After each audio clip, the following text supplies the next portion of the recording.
Thank you. Good morning, Chairs Nathanson and Meek, and Vice Chairs Reschke, Walters, and Boquist, and members of the Joint Committee on Tax Expenditures.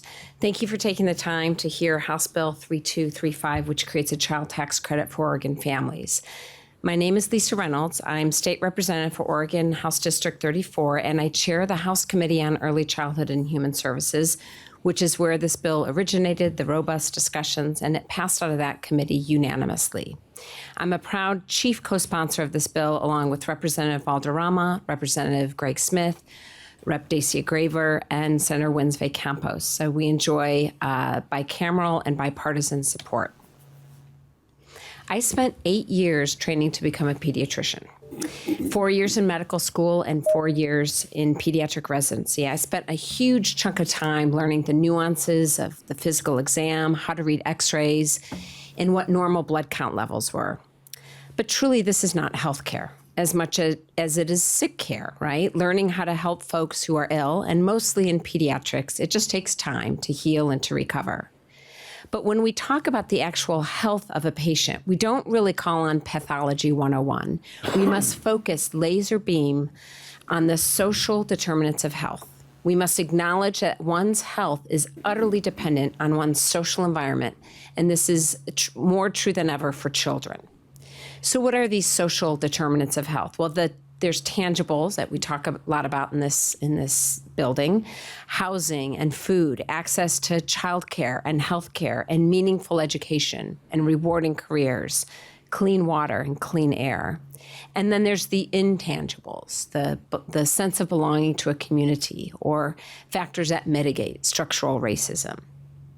It's clear that several of these components, these aspirations is how I think about them, are utterly informed by one's socioeconomic status. And one's ability to have a home, to have enough food on the table, is consistently disrupted by poverty. Because it is poverty and the toxic stress that poverty brings that is the common thread through so many poor health outcomes. The toxic stress of poverty, and this is what I think about all the time and I see in my exam room, it interferes with that first vital relationship between parent and baby. And children are particularly vulnerable to the consequences of poverty, which can disrupt physical and cognitive growth and mental health. Impoverished Oregonians are overrepresented in our incarcerated population.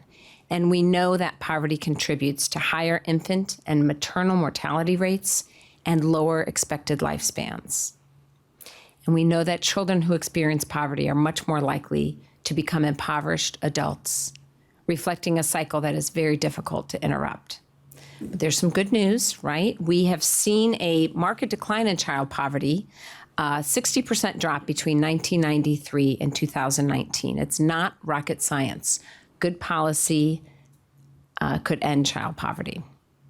The federal government reduced child poverty by augmenting some existing programs and giving money back to American taxpayers. This included expansion of the Earned Income Tax Credit, and then just this past year, an expansion of the federal child tax credit. The federal child tax credit, which was augmented by 80% and allocated monthly instead of the once-a-year chunk, which is what we're going to do, the once-a-year chunk in Oregon. Giving money back to these taxpayers was one of the most effective ways to end child poverty. In Oregon, we still have 15% of children living in poverty. I see them in my exam room. I hear about how the food benefits run out before the month does. I have patients somewhat shyly ask me if we have any diapers or formula in the clinic, and we do, and we distribute those. There's 134,000 kids in Oregon who live below the poverty line, and that's a pretty low line. It's $28,000 for a family of four. And we know that this disproportionately affects children who are Black, Indigenous, and people of color. These kids are at higher risk of hunger, of developmental delays, social emotional learning deficits, and yes, becoming adults in poverty. And remember, we know how to end it. I'm proud to live in a state where minimum wage is twice the federal one, and whose Medicaid program covers all kids. A state that's working to solve the difficulties of providing child care and behavioral health services and caring for our aging population. I I have 2 slides and then I'll be done. If we could bring up my slides. So this slide is Heckman's curve, and as my staff will tell you, I keep one close at hand and show it to anyone who walks into my office. It illustrates that the earlier that we devote resources in a person's life, the more impact those resources have. That's why I'm obsessed with ending child poverty. It would improve most every social determinant of health, including youth homelessness. It would reduce childhood trauma. It would help level the playing field for those in our communities who have historically been left behind. I've had folks talk about ending child poverty as a pay now or pay later proposition. As I mentioned, the increased risk of, or the increased proportion of folks who are incarcerated who come from families who were raised in poverty. My second slide here, thank you, is I put this challenge to you all. I think it was Barack Obama who said that a child's potential should not be dictated by their zip code. And we know that right now zip code probably has a bigger impact on a child's outcome than most anything else. So I'm going to argue, let's make every single Oregon zip code, and I looked it up. These are zip codes 97001 to 97920. Let's make every single zip code the best zip code in the country to grow up in. I think we can do this. This is a photo of my son, Hank.